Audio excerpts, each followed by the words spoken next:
Hey guys, good morning. This is going to be part 2 of my super epic series, my super epic two-parter, hopefully, on designing some UI stuff.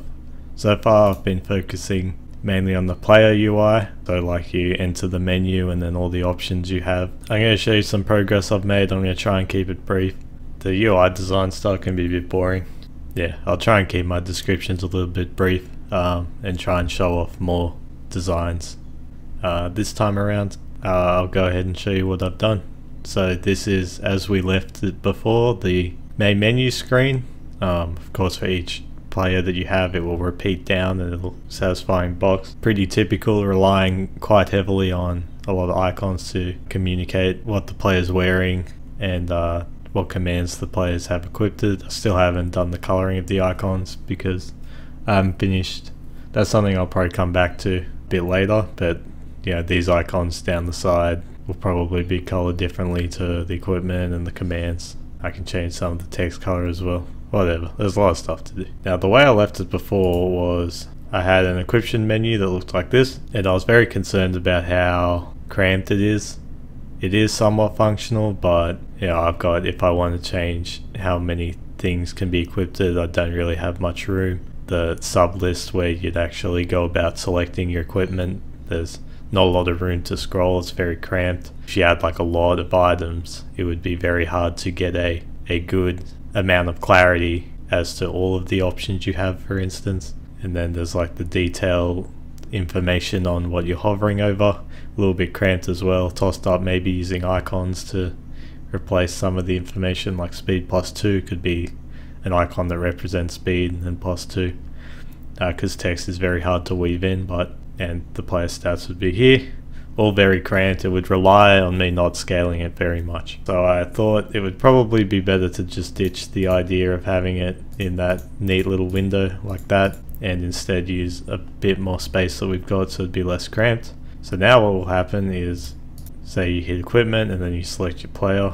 Say you hit equipment and then you select the player, it would open, boom. It would open to a much bigger window that kind of looks like this. And this gave me a lot more freedom to make things use up more space. I've also still got this border around the outside, which doesn't necessarily need to be that big, or it could even be bigger, depends how I'm feeling. But with the extra space that I now have, because I'm not constrained to this tiny area, I was able to make everything bigger. So from the left, this is like the character sheet. You can see I've like duplicated some of the options down here, so I've got more freedom as to what core attributes each character can have. I got more room. I can also have room for this Final Fantasy VI like comparison table, where if you make changes you can see how it's being changed. Not completely necessary. Could have had a slightly more compact way where I just highlight the stats being changed positively or negatively. A lot of RPGs also do that, but sometimes when items are affecting a lot of stats, it can be helpful to have a breakdown this detailed. In the middle you can see the same 5 equipment slots. This is still quite bare, which gives me like a lot of options to scale it. If I want more equipment slots or more options down here, you can see I kind of lazily threw optimize and unequip down here, which are pretty standard controls that you'd have in most RPGs. So if you hit optimize, it'll kind of figure out roughly the best way to set up your guy automatically. No guarantee I'll actually use an option like that, but it's a possibility. The unequipped option will just unequip everything. That's more likely an option I'd run with from the start, because I think that's generally useful. But yeah, it's quite bare. I've left it quite bare in case I think of other things I can use it for.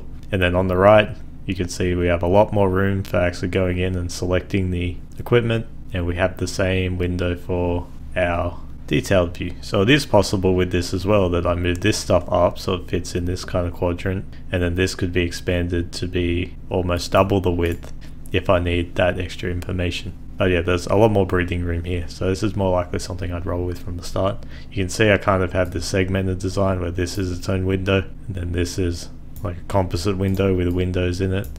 I'm still like trying out different things. I'm quite liking this segmented look, so maybe it'd be more likely when I put it in that this segment here will be repeated here, and these will be their own kind of floating windows on the side that only open up when necessary. Yeah, I'd also need to figure out what this looks like if one of these options isn't selected, because as it stands now it would look like that, which is, you know, not very appealing. It'd be more appealing if the window kind of just cut there and then the window appeared, rather than having this big empty space. But that's more along the lines I was thinking. I'm going to move on. Next I did items. It was when I started doing items that I really felt I needed to give up on the consistent small window design. The way items work, or will work in my head so far at least, is that you'll have like an item pouch or an inventory that's separate from your main inventory. I guess it'd be pouch and then inventory. Inventory is limitless like standard RPGs are. The item pouch is actually what you take into dungeons or dangerous areas, and you're limited on how many items you can take. The idea is that you won't have an endless supply of potions to infinitely heal your whole party after every battle, because that was a trap that a lot of RPGs fell into later on, where you would give up attempting to defeat encounters as efficiently as you can as not to have your party injured. Instead of doing that, you would kind of blindly just attack to get through the encounter, not worrying about how well the encounter was handled, and then you'd go into your endless supply of healing magic or items and you just top up your characters. That's something I want to avoid. It's kind of like a RuneScape-y design where you're gearing up for like an encounter, so you want to think about what you're taking in your inventory. So yeah, you can see how I've got that here, where this big main window is the item pouch. You can see this is more of the design with the floating windows, so if one of these options isn't selected, those windows won't appear if I'm not hovering over an item. Yeah, I have quite a bit of freedom for how many slots you have. Maybe at the start of the game you've only got 8 slots and you kind of upgrade your bag as you go, and I can add more. And if I really felt the need, I could probably squeeze some more options under there, but kind of got a feel for it, you know. I've had to be a bit conscious of how long item names may be,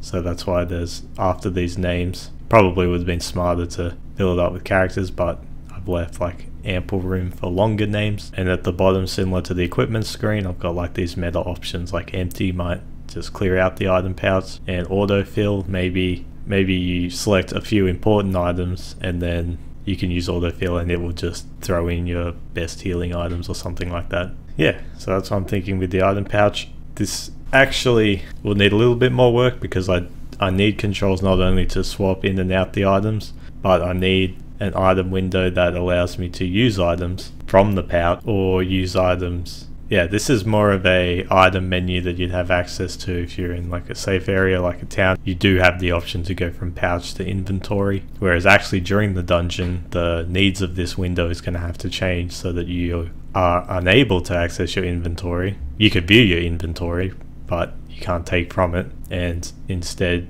we'll need another window for like using healing items on your party or whatever. So yeah, this is kind of an incomplete item menu. It's probably about half of the work, but that's how I've got it for now. After that I did command window. So the way commands will work in this game is that for now I've designed around 8 slots, and you can see that during battles before, and you pre-elect in your menu what commands each character is going to use. The idea was to allow battles to be more fast-paced with like a constant action time bar system, and to avoid like a lot of sub-menus, such as like if you want to cast a spell you have to go into magic and then you have to navigate like a giant list, and most of the time a lot of those spells become redundant as you progress. So instead you plan what actions your party members are able to take outside of the battle, and then menuing becomes a lot faster and easier inside of the battle. So the needs here, you can kind of see I've got the same item select thing going, but naturally this will be the commands instead, and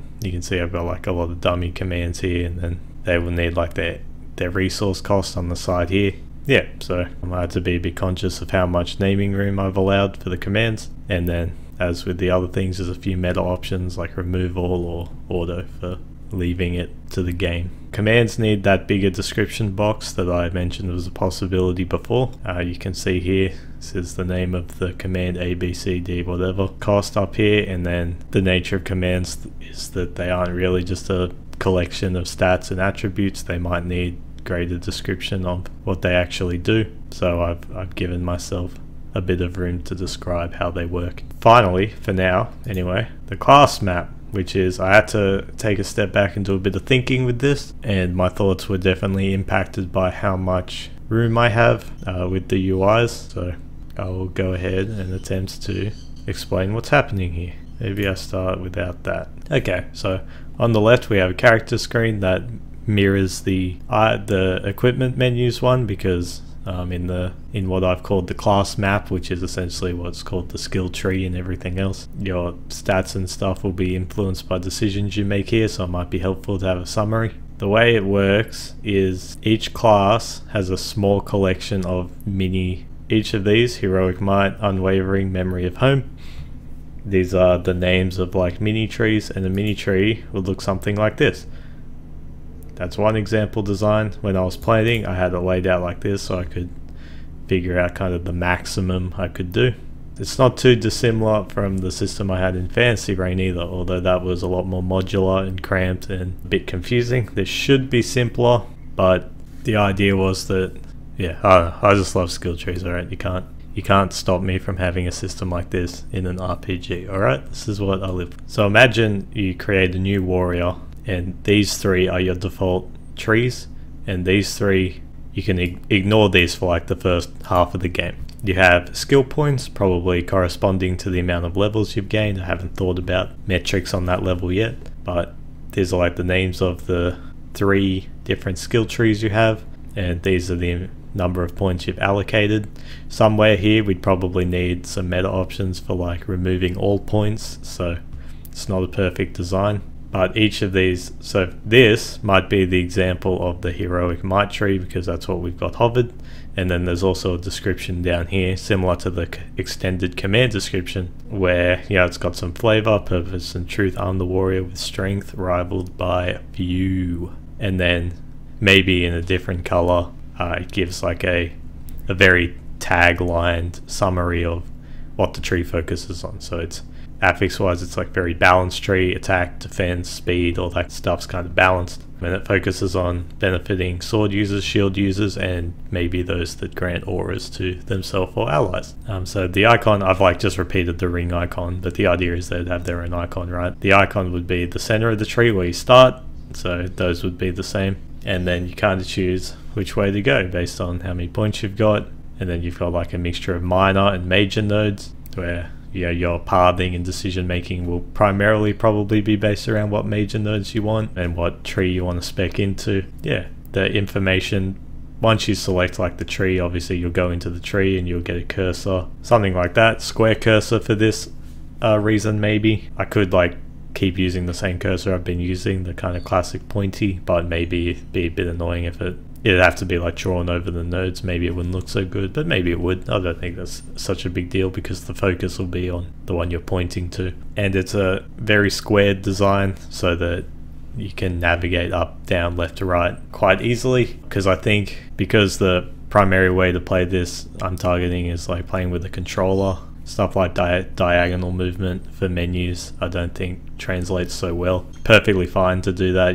I could be really stylish and have them floating if it was like a mouse guided game, but I want to keep it like this, I think. So once you do go into selecting that stuff, instead of describing the tree down here, it would instead describe like the node you're hovering on. Pretend that that icon and that icon's the same. This might be the example of like maybe this one above here, a significant node. So we have quite a lot of room to describe how it works. One hand damage plus 18%, you know, it's very Path of Exile, very, very specific, you know. Then we've got like a very long description. Attacks with one-handed weapons deal ×2 damage while under 40% HP. This description has been elongated to fill the description bow. I almost got there, but the X just bleeds over slightly. But you get the idea, right? I can put quite a bit of information in there. If I'm going to have character progression this complicated, another screen I'm probably going to need to do, which I haven't done yet, is a more detailed character sheet, because so far there's this one and this is the same one as the equipment one. But an affix like that, one hand damage plus 18% only, would not reflect purely on like the raw attributes here, and I want the systems to be quite complicated because even though visually we're going for like a very simple old styled game, I want it to mechanically be very complicated, something you can be very knowledgeable in. So I'll probably have to do an attribute screen which has this simplified character sheet and then maybe like a list of stuff affecting you. It's more complicated like that, so you can get a better idea of what characters can and can't do. That's what I've done so far. I might quickly do some more screens. Peace out, fellas.